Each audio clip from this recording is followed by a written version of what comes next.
Hello, and welcome to another Run Happy training video. This is part two of two series videos.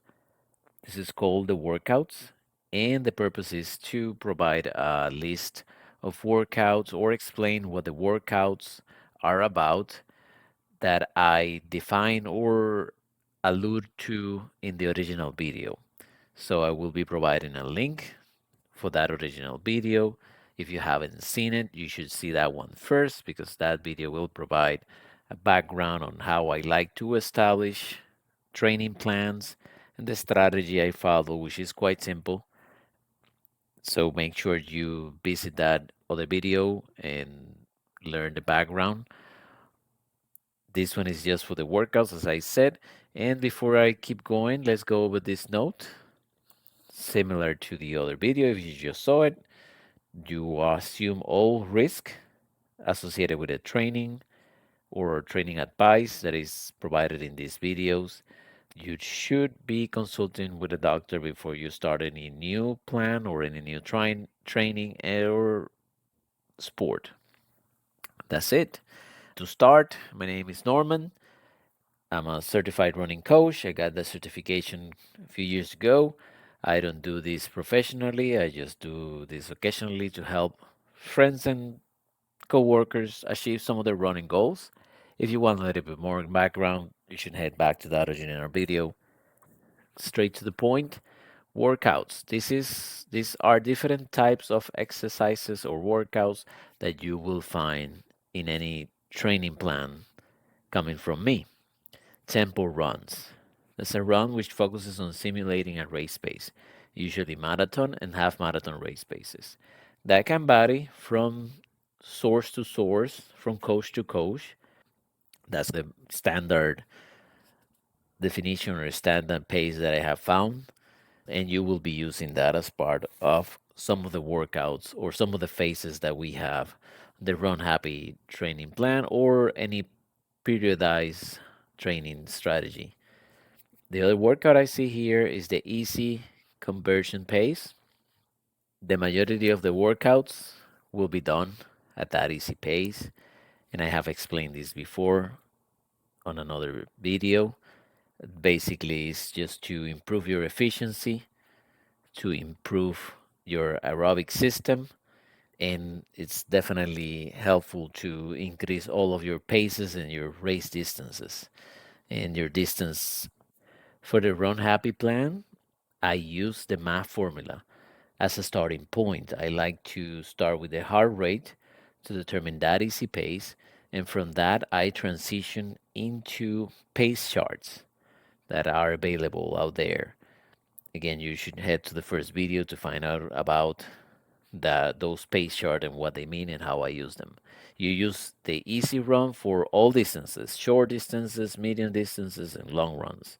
Especially long runs when you're trying to build your distance and get your body used to the stress caused by a lot of miles. Third workout you see here, the strides, short bouts of running to warm up legs for fast runs or workouts. Basically, you will speed up for a certain time until you achieve max effort.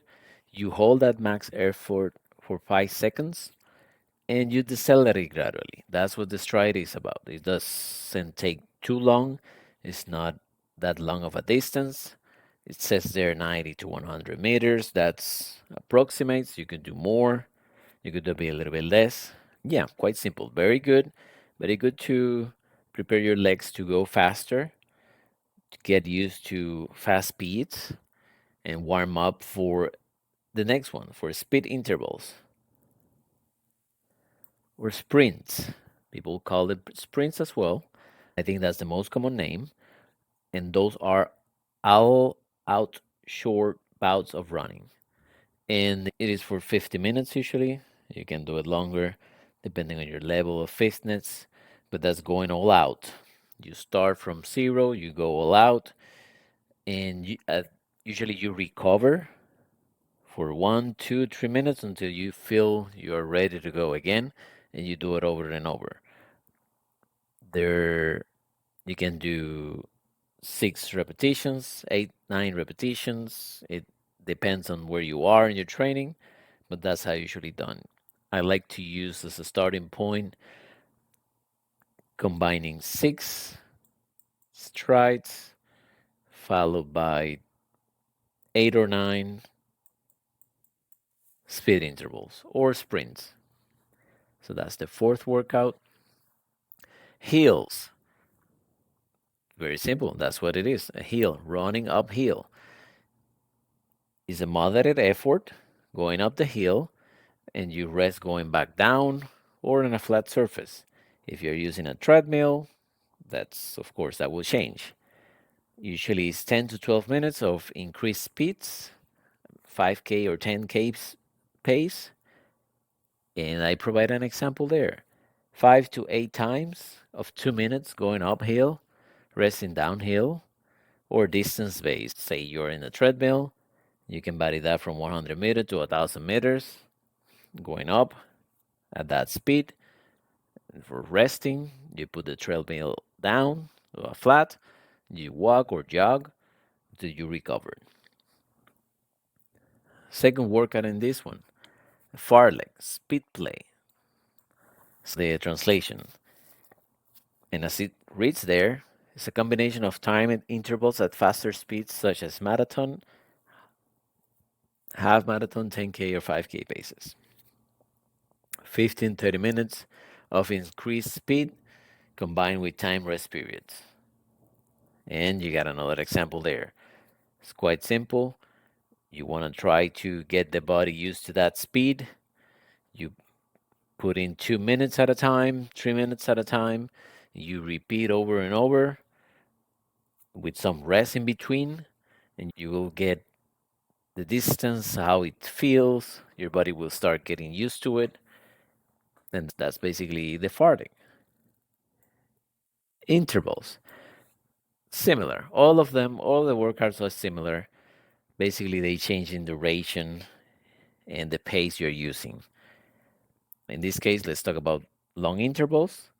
Usually, those are defined when you're running from 800 to 2000 meter with a fast speed or fast pace.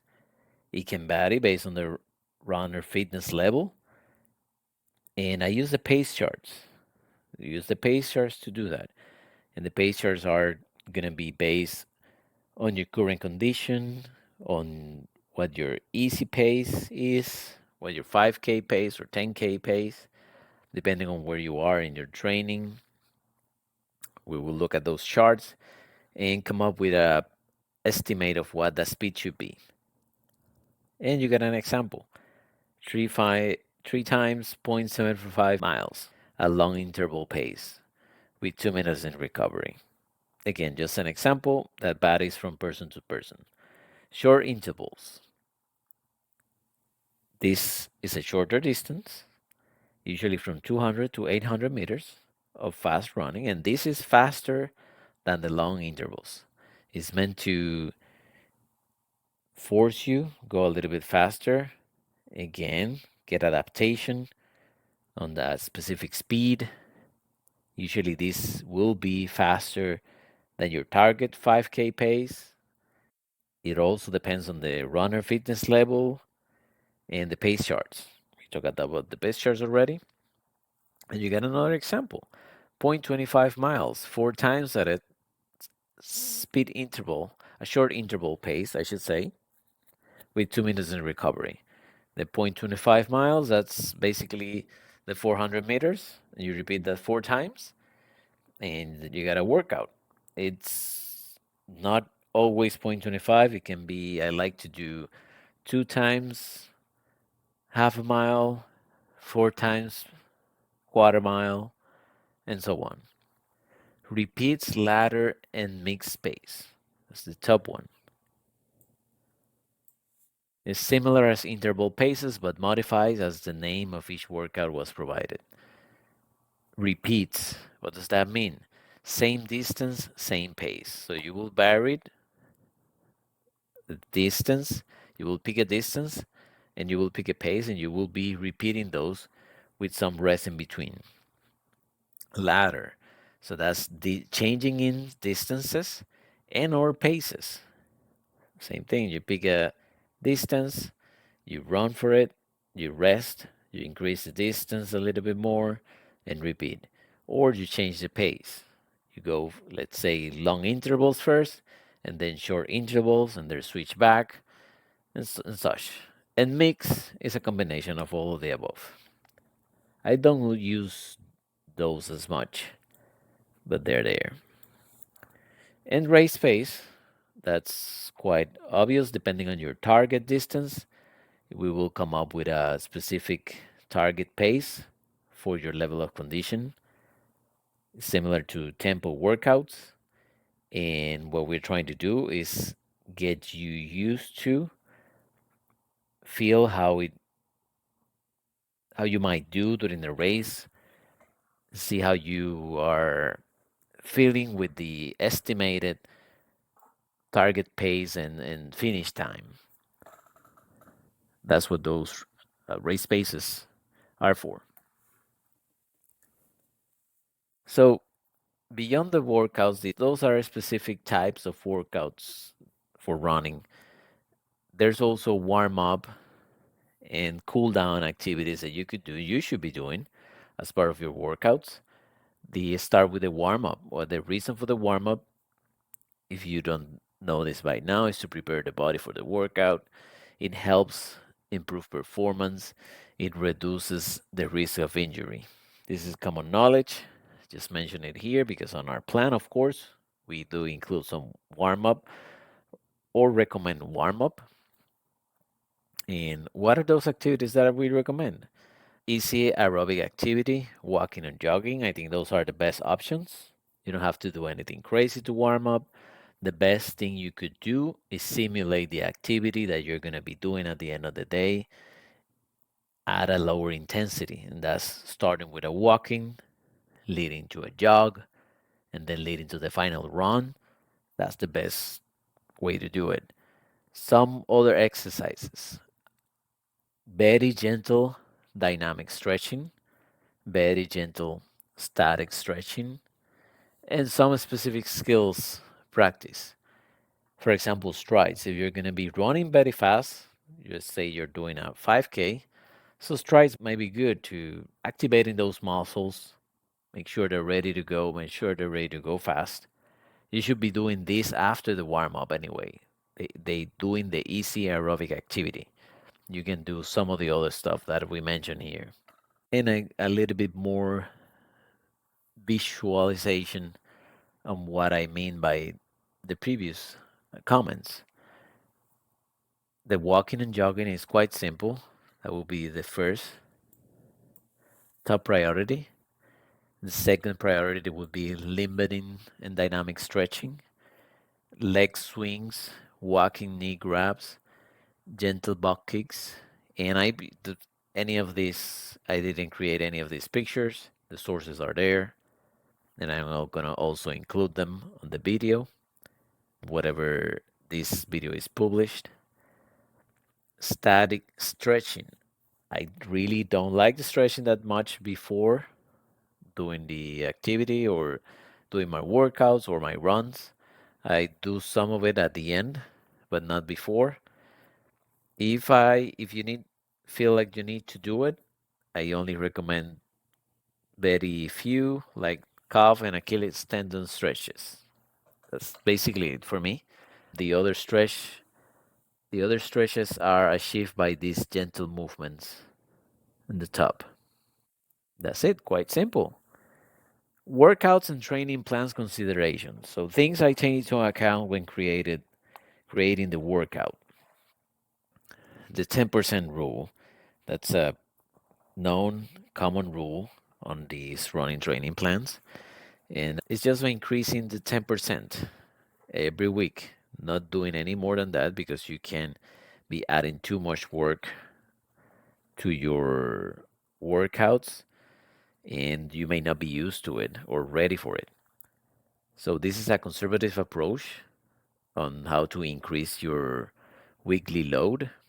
This helps you prevent overtraining and injuries. Most people get injured in this way, just adding too much or being too fast, trying to be too fast before being ready for it.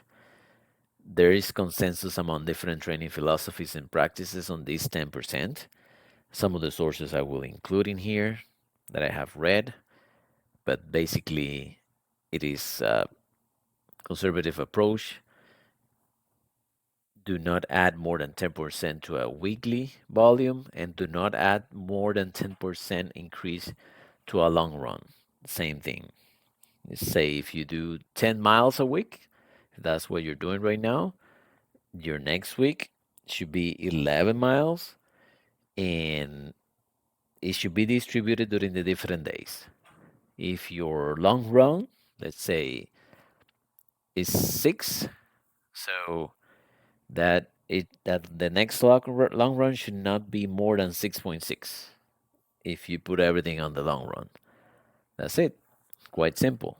Keep it safe. And now this is similar to what I presented on the first video. Again, you should go to that part. It's long, but it explains the whole background on this.